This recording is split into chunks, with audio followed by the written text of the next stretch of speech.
Hey guys, today we're going to be talking to you about how to get started with Arduino and Pi. It's something that I've been interested in. We're going to talk about what project I'm going to build and how that's actually going to help my portfolio, and how, if you're interested in that field, you can get started relatively quickly, cheaply, and easily.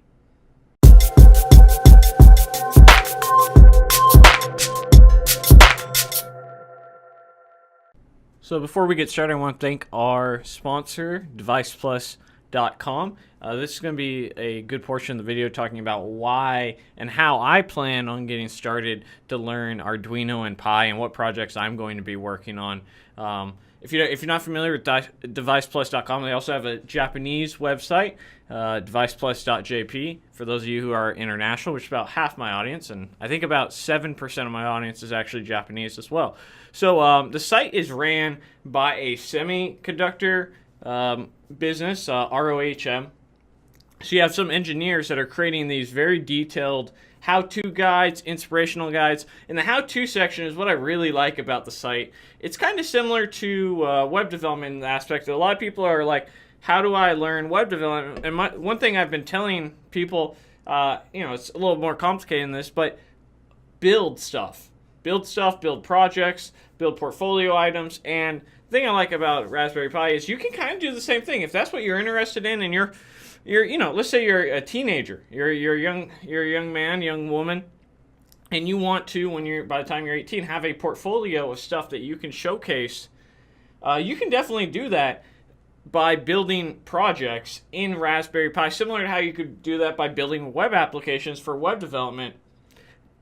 And it's really gotten quite large. So originally, Raspberry Pi and Arduino started out only taking a few languages.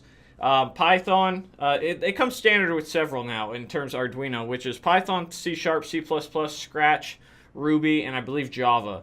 But now there's additional ways that you can enable HTML, JavaScript, jQuery, Perl, Erlang. And I don't know too much about that. I just know that it's possible, and it excites me because some of the projects that I'm looking forward to, I'm going to, once I do one of their projects on here through the how-to guides, so you can see some of it's pretty cool.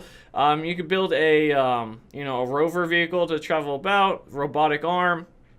I imagine myself at some point creating like an arm with a laser pointer and then circling around so my cats can chase it and whatnot.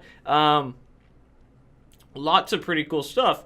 And beginner guides as well to get you going. So my plan is, and how I learn is, I like to take one of these more beginner projects, and you can see right here, 4 free apps every engineering student should have. So it definitely, not only are they going to try and give you, there's a little bit of money involved when talking about hardware, but Raspberry Pis and Arduinos are very cheap nowadays, and then you can really get started with just a few dollars to get, the bare minimum and go from there. So the way that I'm going to be using Device Plus in the future is I'm actually going to find a how-to guide, preferably one that has a little bit more emphasis on connecting to the internet, because that's where my project's going to go. I'm going to build that out, and I'll probably do a video showcasing it, or at least reviewing it or showing off my project. And then when I'm done with that one project and I feel like I got the hang of it, I'm going to go and I'm going to build my own project. So what am I going to build? Some of you may or may not be surprised by this, but it's going to be YouTube related, right? So all my side projects are YouTube related right now, because that's definitely something I'm very passionate about. And I'm going to get the skills by going to DevicePlus.com, plugging that sponsor hard, right? And we are going to, I'm going to build 2 things. Probably this is the first one. But what I want to do, and I thought this is kind of a simple but fun sort of project, is I want to get a red light bulb that every time I gain a subscriber, and you'll know this through the YouTube API, right? So I'd have to connect the YouTube API to it somehow. And I've done that on my website, codingtutorials360.com, where it displays my most recent video, it updates my total views, the total videos, all the stats that I want to display. So I'm going to do something similar, except now I'm going to connect it to hardware. And what's going to happen is every time I gain a subscriber, I just want it to flash for like 5 seconds. That's project 1, and I think a pretty reasonable project when I get it. And I'll probably just put it in my office, a cool little thing that I've built that is kind of like, that is interesting and unique, right?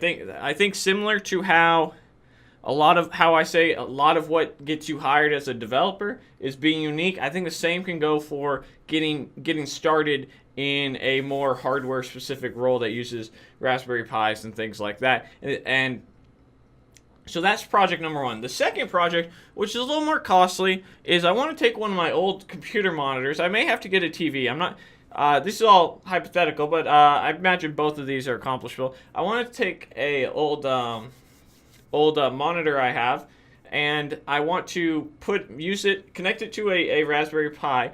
And whenever I get a new comment, I want that to be the number one thing on the screen. Like just it display that one comment on the screen. Those are my two projects. I'm pretty excited about it, and I think it'd be a cool thing to add to the office, right? Something that's unique to me that I built, still has a little bit to do with web dev, but now is diving into the hardware. And that's one of the things when you want to go into a different direction than you're accustomed to. It's okay to ease yourself in. Build something that you're going to enjoy making, because the hardest thing is to force yourself to do something you don't enjoy. So find a way to take a new material, in this case for me, working with Raspberry Pi, and going about building something that you're going to be excited about, that's going to be fun, and that it's putting a smile on your face. And that kind of checks all the boxes for me. But first, I got to make sure I get started with a how-to guide through on Device Plus, because I don't really know where to go, right? This isn't my field of expertise. It's something I've always been interested in, and I've done I've had a couple sponsors in the past who have sent me like kits, little Raspberry Pi kits, where I build like a mood light and something along those lines, or like a fan, and it detects the temperature of the room, and if it's there, it starts shooting in the wind. So I've had a lot of things like that. I haven't put any videos out on them yet, but I've built a couple of these things in the past, and so it's something that has been interesting to me, but I've never actually built my own thing, right? I've never actually said, okay, in Free Code Camper, in my channel's example, you see me build a weather application, and you build that same weather application. I've done that. Now what I need to do is I need to go to the next level. I need to build my own application from scratch using the skills that I've had and put it all together, right? I have the tools. Let's see if I actually know how to use the tools rather than following a set of instructions. And that's really how you learn, which is why I really would recommend following some how-to guides, because they give you an instance of how, okay, this is an example of how you might build something, and let's see if you can kind of understand where their thought process is coming from and how you're going to implement that in the future for yourself. Maybe you struggle a little bit. It's part of the learning process. Struggling, hardware, software, it's all right, because you're going to be learning what not to do. It's just as important as what to do. So I'm pretty excited about it. I'm interested in what some of your guys' projects are. If you want to share them in the description below, I'd love to. If any are really super cool, I'll definitely make sure to give you guys some shout outs. But definitely check out deviceplus.com. They have a bunch of how-to guides by very good. I mean, they're a semiconductor business. That's pretty impressive, right? Like, that is your business. It's pretty much as technical as you can get, right? Software and technology. It's impressive to me anyhow, because I'm a very limited person in hardware, right? I understand software. I can barely get my printer to work. All right, so it's very impressive to me. So definitely go over to deviceplus.com.